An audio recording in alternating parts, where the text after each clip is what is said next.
Dr. McGowan is going to be talking with us today about acute HIV infection. And Dr. McGowan is a professor of medicine at Hofstra and North Shore LIJ School of Medicine, and he's the medical director for the Center for AIDS Research and Treatment at North Shore University Hospital.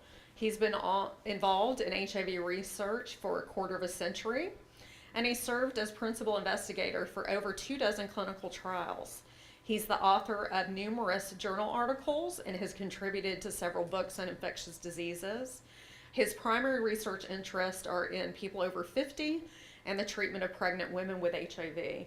He is a frequent presenter on HIV topics through the New York State Department of Health Clinical Education Initiative, as well as the New York, New Jersey AIDS Education Training Center. I'll also mention that he is the chair of the New York, New Jersey chapter of the American Academy of HIV, and he is a medical director of the Regional Training Center at SUNY Stony Brook, AETC. So please welcome Dr. Joe McGowan.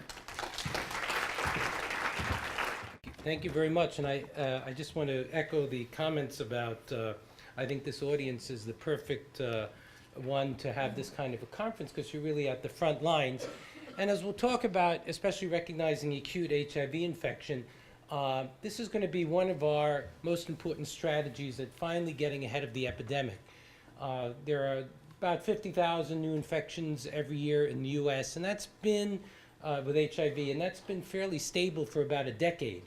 And certainly people are aware of HIV, they know how it's spread. There's nothing acute or new about HIV, how it's getting around. It's the same old way as always, but people, it's human nature that we don't apply necessarily a safe sex, message to our own behavior, or may not be even really aware of when we're at risk.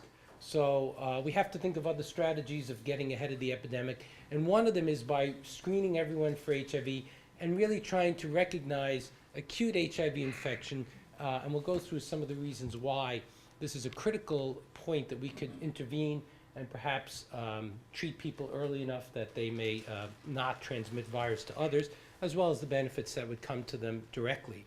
So we're going to go over the presentation, the clinical findings of the acute retroviral syndrome. We'll discuss the workup of acute HIV infection, and there is a change coming in how we are diagnosing HIV. So this will be good to go over that new algorithm now. You'll be very familiar with it, I hope. And then we'll go over some of the evolving data on starting treatment during this acute phase of infection and where we're moving in that. So here's the data of newly diagnosed HIV in the United States, and looking at various cities, urban areas, New York City over on the left and going over to the right. The yellow bars are new diagnoses of HIV. The orange line is a rate of HIV infection per 100,000. And you can see certain areas with relatively smaller cities, but Washington, D.C., and believe it or not, Fort Lauderdale have very high rates of HIV infection. But as far as new diagnoses, New York, far and away, has more than anyone else. We're number one. We always want to be number one, but not in this. But we are number one, unfortunately, with new diagnoses. There are about 3,400 new diagnoses every year in New York City with HIV. And we have now over 110,000 people. And this number, of course, keeps going up because the death rate is 1,600 per year, 3,400 new infections. You don't have to be a mathematician to realize we're getting more and more people living with HIV in New York City every year. It's about 1.5% of the population. And depending on where you live, that proportion could be a lot higher. And we talk about community viral load. So in certain areas, your risk for acquiring HIV is higher because the people you interact with may be more likely to be infected than in others. And that community could be geographical, but it could also be behavioral, who you interact with. Your risk of acquiring HIV could be significantly higher than the general population. So looking at those with acute HIV infection, usually that means being infected within the last few months. The trends are in males. So most of them are male, non-whites, only about 27% of the new infections were in Caucasians, and they're men between the 20s and 40s in age group. That's just statistics. Of course, anybody could be infected, but this is where the trends are going. 3/4 of the transmissions are associated with men having sex with men. About 5% injection drug use, and this has been largely impacted with uses of clean needles and needle exchange and prevention programs targeted to injection drug users. There's just an article in Lancet about using pre-exposure prophylaxis for IDU, so that could be another strategy to decrease this further. And heterosexual, about 12%, but if you look at women, it's really the largest risk factor for women acquiring HIV. Now, there was an interesting article that's going to be coming out at the end of the month. So June 27th is National HIV Testing Day. And we really want to promote this new testing algorithm that we're going to go over. And in conjunction with that, an MMWR report will come out about a very unique program that implemented some of the new testing algorithm in the emergency rooms in Phoenix in Arizona. And between July 2011 and February 2013, they initiated this screening process. And we'll go over in detail what it means, but they use a 4th-generation screening test, which is the newest algorithm. It looks for antigen as well as antibodies, so it can detect patients fairly early on. So anybody who got blood drawn in the ER, which is probably most patients, they screen them to see which ones were positive based on this new testing, the 4th-generation test. 15% decline testing, 13,000 had blood tests done. And they found 37 new infections, which represented about 0.3%. And of those new infections, newly identified people who didn't know that they had HIV before, 1/3 of them actually were having acute HIV. They were antibody negative, just were picked up on the antigen part of the test. So if they had not undergone screening in this emergency room, there would have been 37 people who may have later on found out when they had progressive disease that they had HIV, that they were able to pick up early. And 1/3 of them were actually acutely seroconverting with HIV. So this was an important strategy, and again, frontline approach to getting ahead of the epidemic. There were 18 overall of the 13,000. 18 persons had false positives, so that left us a very high specificity of 99.86% of the screening methodology. Positive predictive value is, when you're screening a general population, you lose some of that ability, but it was still a very effective strategy. Now, when you look at the viral loads, when somebody is acutely infected, they usually have extremely high viral loads. There's no question that they're having, HIV infection. So of those persons who were screened, the 12, I guess, that had acute HIV, 3.6 million copies was their average viral load, as opposed to those who were identified with more established or chronic infection, their average viral load was only 27,000. So the height of the viral load, as we'll talk about, is extremely important as far as risk for transmission. So these are individuals who could be identified early who might be able to modify their behavior. Let's talk about a case, a 24-year-old pregnant woman. She's 26 weeks gestation, comes to the emergency room complaining of fever and a toothache. And she says, I think I have a tooth abscess. She had some amoxicillin lying around, and she took that. But she had fever now for about 2 weeks. She was taking acetaminophen on and off. Her exam revealed some oral caries, and you also note some oral lesions. I'll show you the pictures in a second. She had submandibular lymph nodes, which were enlarged.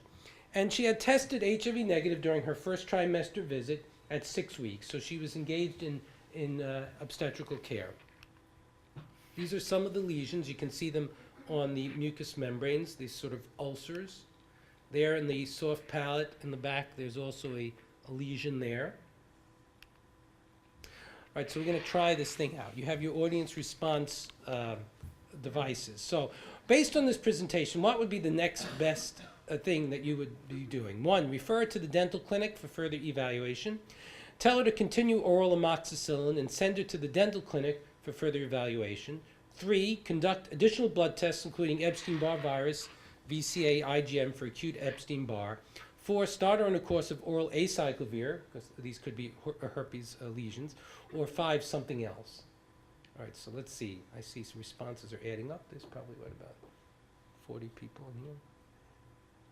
Just put down what you think is the best answer. Okay, we're slowing down. All right, I want that Jeopardy music. Where's the Jeopardy music? All right. Okay, good. So the majority of people, or almost the majority, put down number 3, conduct additional blood tests, including Epstein-Barr virus, VCIgM. Some people said give her the acyclovir or something else. So the additional testing and the something else, probably you mean HIV testing, because you read the title of the program. So I'm glad you did. But if you were just in the ER, would you be thinking HIV? So I think that's the point. Think about HIV in these sorts of presentations. We're going to go through the clinical spectrum so that when you're not sitting in the lecture hall on acute HIV, you'll also be thinking about HIV in that setting as well. So the diagnosis code is V01.7. Now, the U.S. Public Health Service Task Force on April 30th has given a recommendation, a grade A recommendation for HIV screening for persons aged 15 to 65 and beyond those age groups, younger or older, if there's risk factors. So that means that every insurance company will need to pay for this test. We were getting some feedback from patients saying that in the ER they were told, you can get this test, but you're going to be billed $300. No. Every insurance, based on this U.S. Public Health Service now recommendation, this will be covered by insurance. So she had a rapid test, which was reactive, which is an HIV 1-2 serology, but the confirmatory Western blot came back negative with no bands. So what does that mean? So you have to answer some more questions. So 1, this reactive serology is a false positive. 2, the patient is seroconverting to HIV, becoming infected. 3, the patient actually has HIV too, and that's why the Western blot was negative. Or 4, all the above are possible explanations. I get to drink some more. I should have it over here like Marco Rubio. All right, let's see. Get a couple more in here. All right, 35 people are willing to plunge in. Good, 4 all the best. So yes, all of these are possible explanations. So we have to then have additional steps. And I'll go through the algorithm to try to break down these. With our new testing algorithm, whereas with the old ways, we'd be very confused as to how to interpret this. Any one of these could be possible. The new algorithm will clear this up a little bit. Good. So what happens during acute HIV infection? So if you look in the solid black line, that's what happens to the HIV viral load.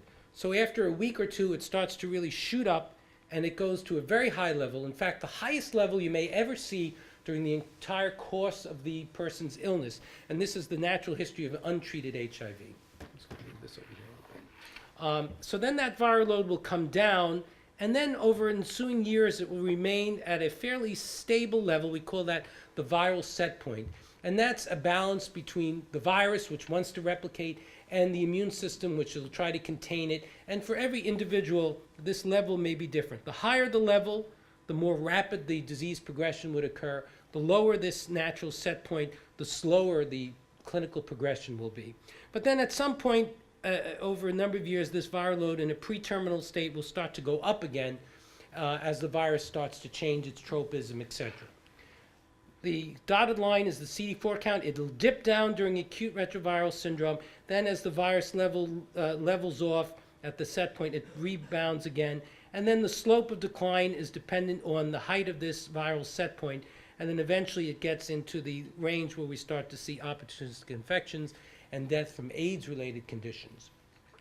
So this is the critical area where we want to be able to intervene, where the viral load is super high, and this CD4 count can dip sometimes low enough that people might have symptoms or even opportunistic infections. There are various terms that this is called: acute HIV infection, primary HIV infection, acute retroviral syndrome. Usually that's when a person has actual symptoms. Pre-seroconversion, which means the virus is active before the serology is even detectable.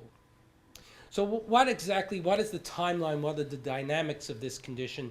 So from the time of exposure to when you can detect virus in the blood is about a week at the earliest. The clinical spectrum is variable. Most patients actually are symptomatic. Between 50 and 90% of patients will develop symptoms, usually within 2 to 4 weeks after the exposure.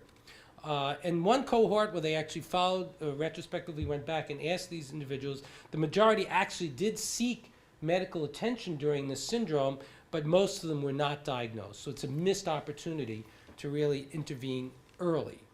And this is generally the case for most patients. Therefore, to diagnose HIV at this acute phase, we have to be able to think about it in our differential.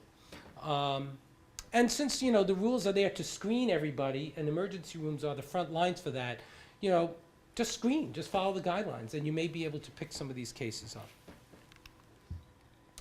Now, the clinical manifestations are essentially similar to what we call with acute Epstein-Barr virus, but I'll tell you some unique distinctions. We describe it as a mononucleosis-like syndrome or a really bad flu. There's fever, there are swollen glands, lymphadenopathy, pharyngitis can be present, a rash, mucocutaneous ulcers can be a very important sign, myalgias, arthralgias, fatigue, and diarrhea. So nothing very specific, but it should be something that you think about, especially if the symptoms are prolonged. So if you have a young person with fever and unexplained symptoms that last more than 3 days, especially if they have a risk factor like an MSM, really think about acute HIV. So how do we distinguish it clinically from Epstein-Barr? Well, pharyngeal exudate is less common with acute HIV. The rash may be more common with acute HIV. It's a generalized erythematous, non-paretic, maculopapular rash. I'll show you some pictures of it on the face and the trunk, sometimes on the palms and the soles. It could be difficult to see in darker skinned individuals. Aphthous ulcers in the mouth would be more common with HIV than you would see with Epstein-Barr. Mucocutaneous ulcers in the mouth, esophagus, or genitals. It's less likely to have enlarged tonsils with HIV than with Epstein-Barr. Splenomegaly, again, more common with Epstein-Barr. Diarrhea and myalgias may be more likely with HIV. Less increase in transaminase, so if you have really robust transaminitis, may be more likely to be Epstein-Barr, even with jaundice. Aseptic meningitis we could see with acute HIV, including facial palsies and Guillain-Barré syndrome. And as I mentioned, the CD4 count could dip down to the point where you could even see opportunistic infections. And there have been cases of PCP during the acute retroviral syndrome. But the bottom line is all of this is well and good, but you really need to do the serology to be able to distinguish these syndromes. So what are the most common symptoms? Again, most people are symptomatic. Fever in almost everybody, lethargy, myalgias, the rash, headache, pharyngitis, adenopathy. Not that specific, but these are the syndromes that we want to be thinking about.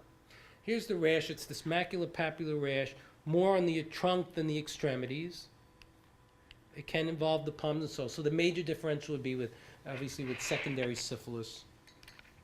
It can have acneiform rash that can be present as well. And again, it lasts for about 2 to 3 weeks. The swollen nodes can persist much longer than that.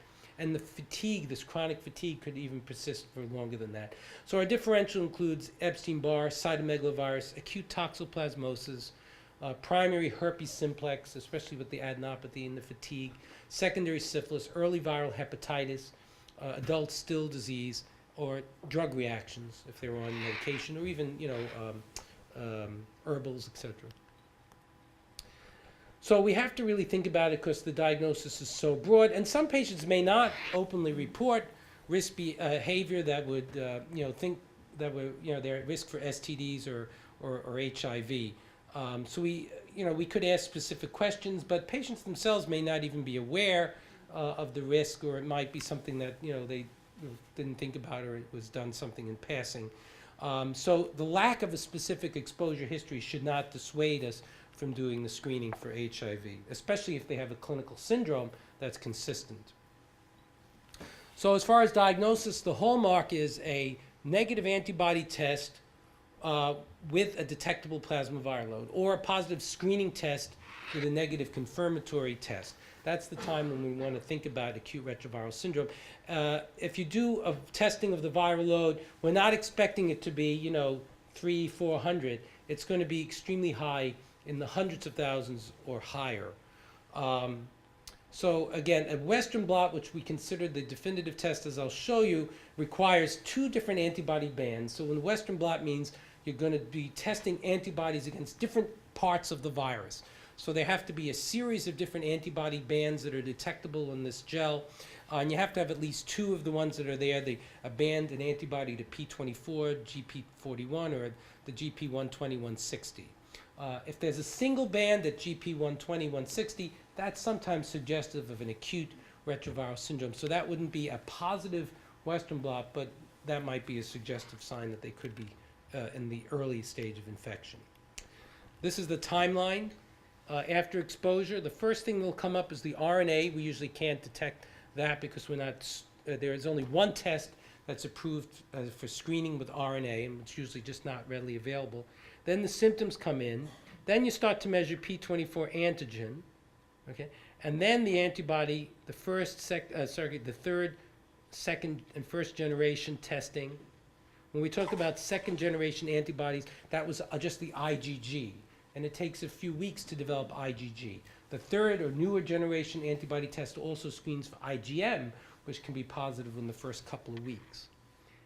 And then we can move on to where the confirmatory test. So this is the evolution of a Western blot. So in the first week or so, you don't have any of these bands. And then up to day 30, you start to pick up these bands, and you're more likely to get a positive test. So this is really a delay in our ability to diagnose. And it hampers our ability to diagnose acute HIV if you have to wait for this Western blot. Now, if patients are just not presenting clinically, then why do we need a more accurate test? And as I'll show you later, and especially with that ER study, patients are presenting during the acute phase of the infection. And you could miss them if you get a positive ELISA and wait and have a negative Western blot. That could be read as a negative test, and that will defer the ability to diagnose these persons. So again, as far as our diagnostic issues, the infection comes, the RNA comes up first, P24 antigen, then we start to see antibody. Our new tests can pick up the antibody, within the first 4 weeks or so. The second generation, which is most of the oral rapid tests that we do, are only second generation tests. So we're going to miss some of the acute infections if we just rely on those rapid tests. And then, so this would be our standard testing if we're just using a rapid screening test. If we use a fourth generation, the antigen antibody can really shrink that timeline down. And for now, that's the best that we can do unless we do what we call the RNA screening. So the Western blot is way out there. This is our rapid test, the OraQuick second generation test. Then we get into where we see our antigen antibody combo test, which is way over here. So the new algorithm will be using this architect or a similar antigen antibody combo test, which really shortens the timeline to diagnosis. And then the Aptima, which is a qualitative RNA test, plus or minus, is the only approved test measuring virus directly for screening, for diagnosis purposes. You could do a viral load. It's not an approved test, but the Aptima would be the one that's approved. So this is the new algorithm that's going to be revealed on June 27th.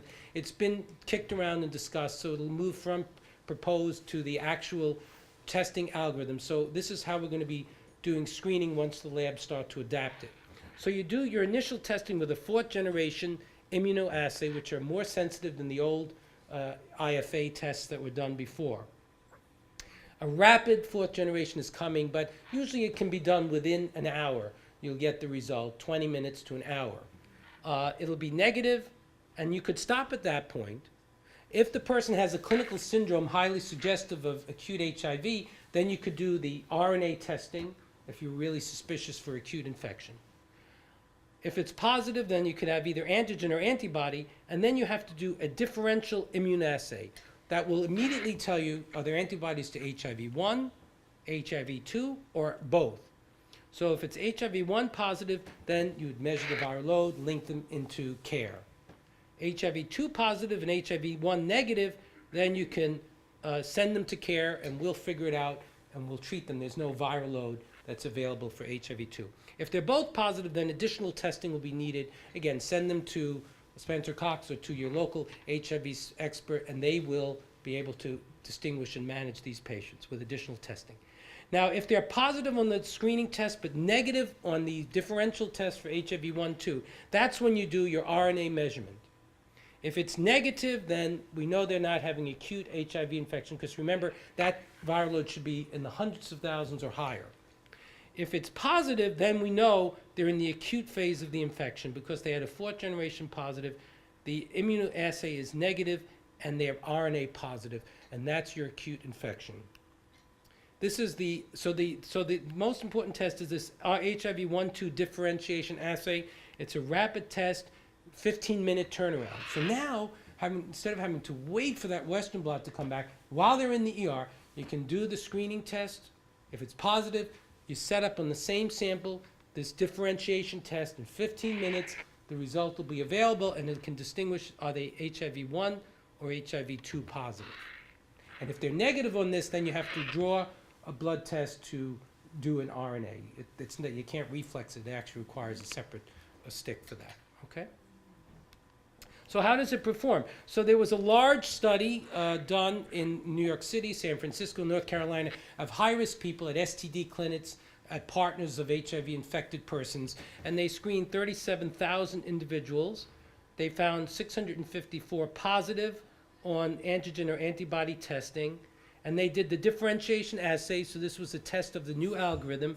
They found that 85% of them were HIV-1 positive, none were HIV-2 exclusively positive. They had one person who was both 1 and 2 positive, who went on to additional testing. And then you got this group here, which might be acute infection people. They're HIV-1 and HIV-2 negative, but they were positive on the 4th generation test. They got RNA testing, and 55 or 56% of them were RNA positive. So these were acutely infected individuals. And Western blot was only positive in 26% of them. So this is an assay where these individuals might have been missed if you did not adopt this current strategy, which is now going to be the official way we're going to be doing HIV testing going forward. So the importance of this new strategy is we can really identify these very early people with very early infection. And you can give an answer to a person right then and there. You don't have to have them come back and wait for the Western blot and this, you tested positive in the ELISA, we have to wait for the Western blot, which is obviously a very difficult time for people waiting to get that information. Now, our patient was pregnant, so the symptoms could be attributable to other things, URIs, et cetera, of an acute retroviral syndrome. It could occur anytime during pregnancy, even after their initial screening is positive. So this is one of the issues for residual mother-to-child transmission, where a person screened negative and they didn't get that 3rd trimester screening, which is required. And of course, this is a time of very high risk of mother-to-child transmission because the viral load is so high in the maternal blood. So we've reduced our risk of transmission mother-to-child of HIV from about 18% down to 1.5%. And it's been fairly stable in that range for a number of years in New York State. The residual transmissions are due to women who are aware of their infection but are not linked into care, or these acute seroconversions. So it's really important that we recognize these cases during pregnancy. So there is a requirement that a second test be done in the 3rd trimester to try to pick them up. But if a woman comes in with syndrome of acute retrovirus, we would want to recognize that as soon as possible. The proportion of transmission in utero has now gone up. It used to be 27% of the cases had in utero transmission, and most were transmitted in the peripartum period, rupture of membranes, etc. Now 80% of the transmissions are in utero. So what's going on? It's actually the same number of in utero transmissions, but the total number of transmissions has shrunk so much. So the pie has gone down to only 6 or so transmissions a year. The slice of the pie that's associated with in utero has just gotten bigger because we're really impacting on a lot of those peripartum transmissions. So this is the nut that we still have to crack, try to get a hold of these and identify the women who might be at risk for in utero transmission. The algorithm for testing in pregnancy, you want to get the prophylaxis during pregnancy, during labor and delivery, and postpartum to the baby, all 3 components. The best way to do that is screen at the 1st trimester, repeat screening in the 3rd trimester. If they haven't had these testings done, then you can do an expedited testing in labor and delivery. If that's missed, then at birth or to the infant, but these obviously don't allow the first 2 components of preventive therapy to be given. So we really want to make sure we screen the women early. During the syndrome, of course, we'd look for what we talked about, EBV, CMV, RPR, but don't forget about acute HIV. Now, it's important that we recognize this syndrome because women might be in this window period where they're antibody negative. And if you have a high suspicion, as I was telling you, that this acute syndrome could be HIV, maybe a person who's had risky behavior, rape, I just got back, last week I was in the baths and I had a lot of risky sexual behavior, and they have the right clinical syndrome, do the RNA screening in that setting. And that's one time when you'd want to do, let's say, the Aptima test. Okay, so once a person is confirmed with acute HIV, you must link them into specialty care. Prevention counseling is critical because there's a high rate of transmission during this period. Work on partner notification. This is a time when it's important to raise these issues. The person's getting this information. You might be able to get information, in a readily way while it's still fresh in the mind. Who might I have had sexual contact with, in the last few weeks? And we do a resistance test. We want to do a resistance test as soon as possible. You may not do it in the emergency room, but we would want to get this testing done as soon as possible once we get them into care. And why? Well, there is the possibility of acquiring resistance, primary drug resistance. So before anybody's even been on treatment, they may acquire resistant virus from the person that they were infected from. And that could, the sooner we can do the resistance testing, the better, especially during pregnancy. We won't wait to initiate therapy in pregnancy for the resistance test, but we will want to get this information as soon as possible to try to modify therapy. And we can see that overall the risk for transmitting resistance is around 16.5%, 17%. It may be higher in areas like New York where there's a lot of antiretrovirals being used in the community. Amongst our classes of therapy, the non-nukes are more likely to transmit drug resistance than the other classes. But if you look in the purple is the overall risk of acquiring resistance.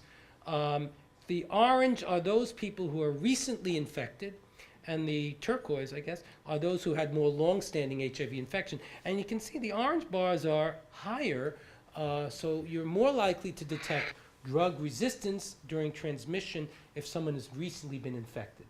So there are two possible reasons for that. The first one is that, well, there's just maybe more drug resistance around now, and somebody who's being infected is more likely to pick that up. Although if you look at the data in the last several years, the rate of drug resistance in the community has sort of been stable. The other possible explanation is that if you do this testing for drug resistance early, we're going to catch resistance before the virus has a chance to mutate out of it. So we know that the resistance mutations cost the virus in their ability to grow. And non-mutant virus grows better than mutated virus. So if the virus is allowed to grow for a year or so, there can be back mutations where the resistance mutations could fade into the background. They're still there, but they'll be in a minority population, and our testing just might miss them.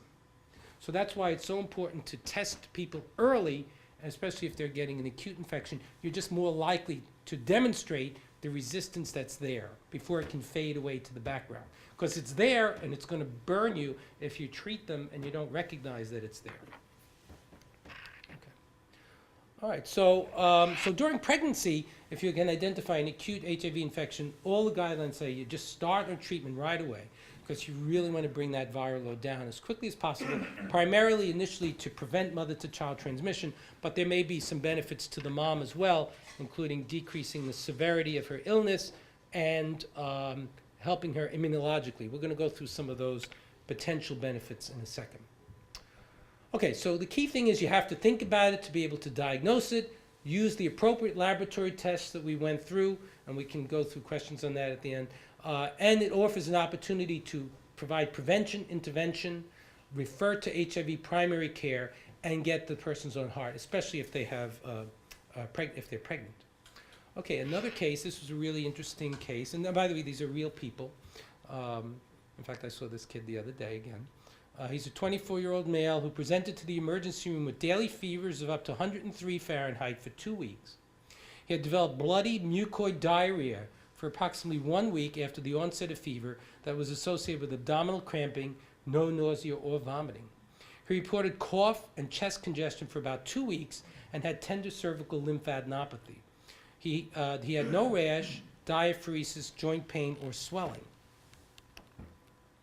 His white count was 6.9. He had an absolute lymphopenia of 676, and his platelets were normal. He had some slight elevation in his transaminase, 86 ALT, 43 AST, but he had normal bilirubin and alk phos. Maybe not as much as you might see, let's say, with acute Epstein-Barr, etc.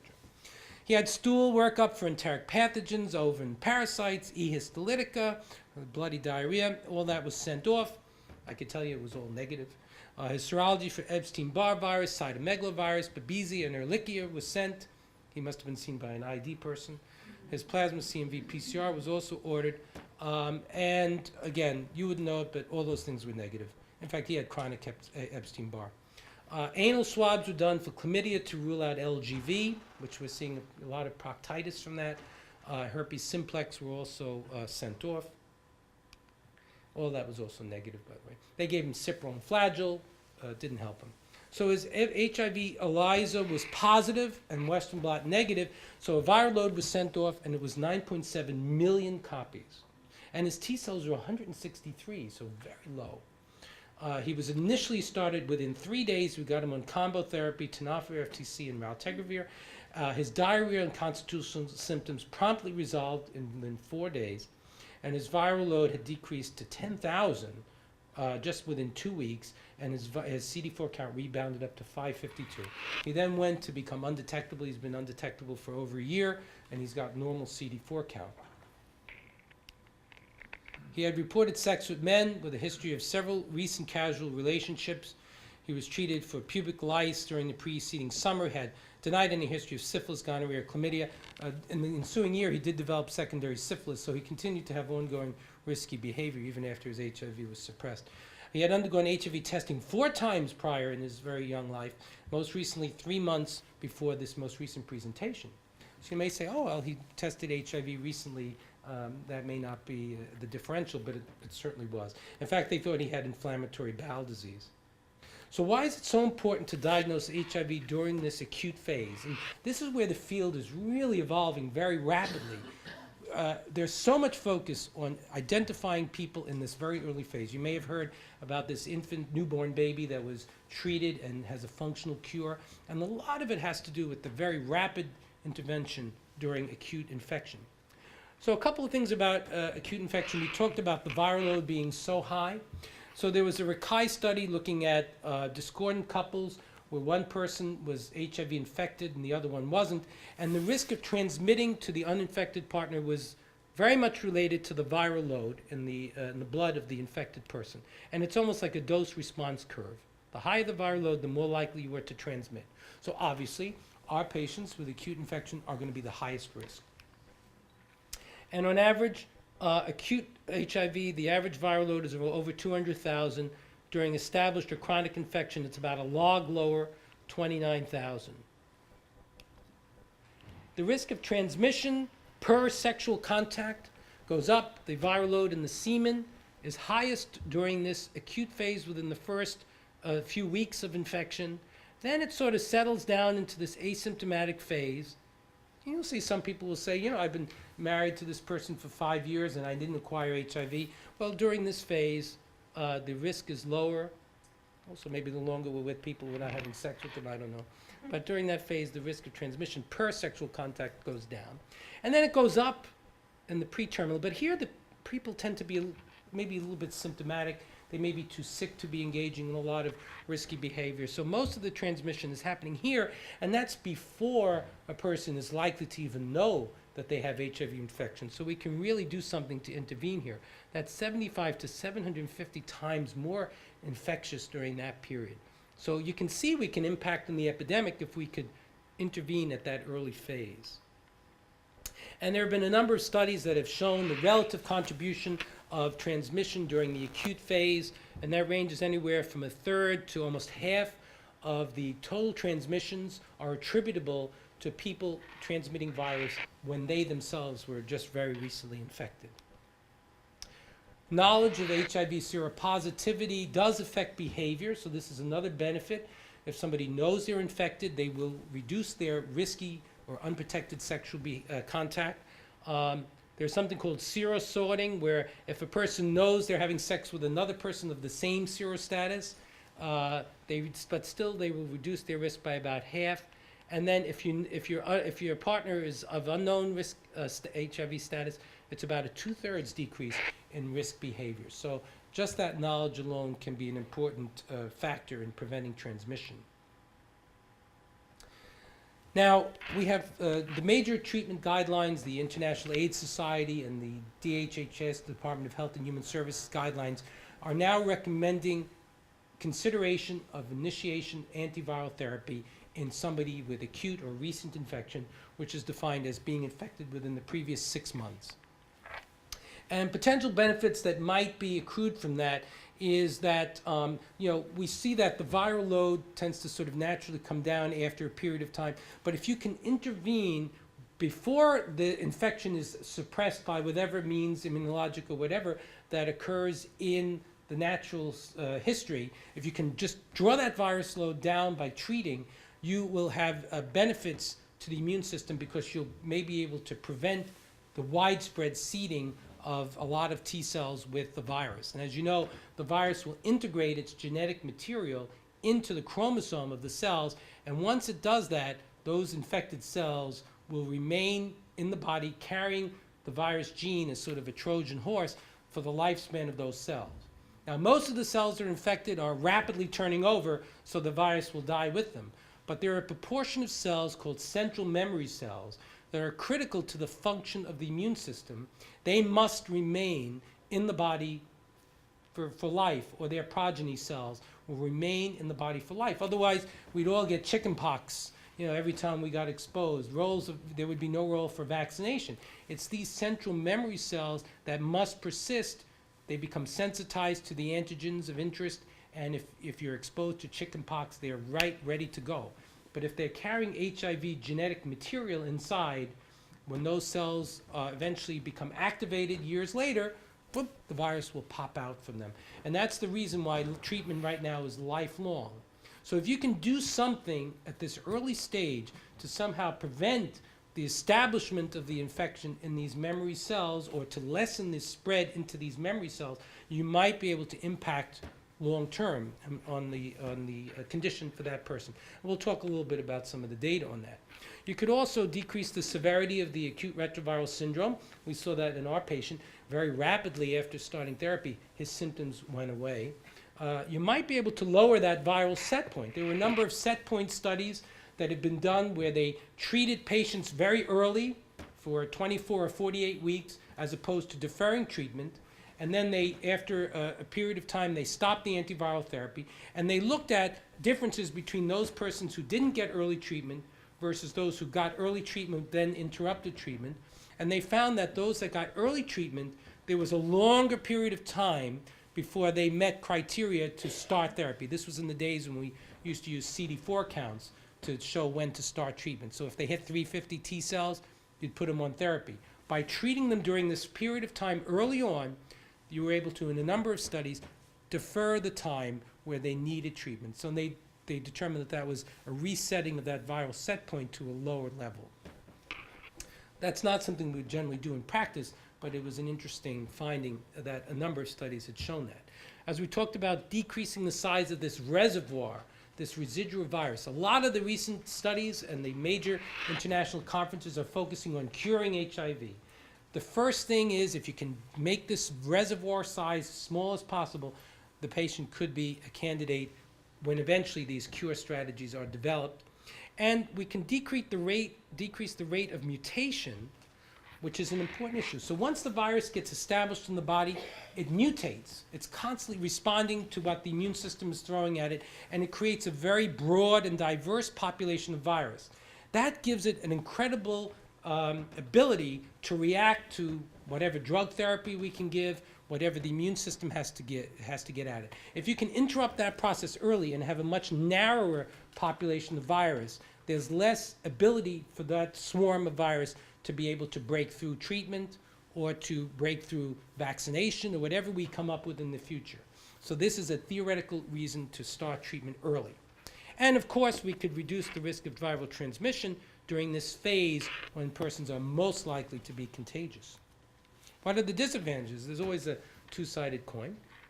Well, you have to now have somebody on treatment for a much longer period of time, and we don't really know what the long-term clinical benefit is. Someone's going to have to start treatment at the exact moment when they're learning that they have acute HIV. It's a very traumatic time. They may not even have appropriate insurance coverage during this time. Drug toxicity, development of drug resistance. You're going to have somebody on treatment a lot longer, and they may not be ready. And then there could be adverse effects on quality of life, etc. And then it's 2013. What about cost? I don't think anybody, if anyone's here from managed care, they probably object and say, I don't want to pay for that. But we do have to think about cost in this day and age. So that is something that may have to come into these algorithms. But as I'll show you, the data is sort of growing for this intervention, and I think we could clearly recommend it. So there have been a couple of major studies looking at prevention of transmission from an HIV-infected person to their partner. If you treat the infected person, so this is the Partners for Protection study, you can reduce transmission by 92%. There's the HPTN 052 study, which showed a 96% reduction. So treatment is prevention, bring the viral load down, and protect the partners from infection.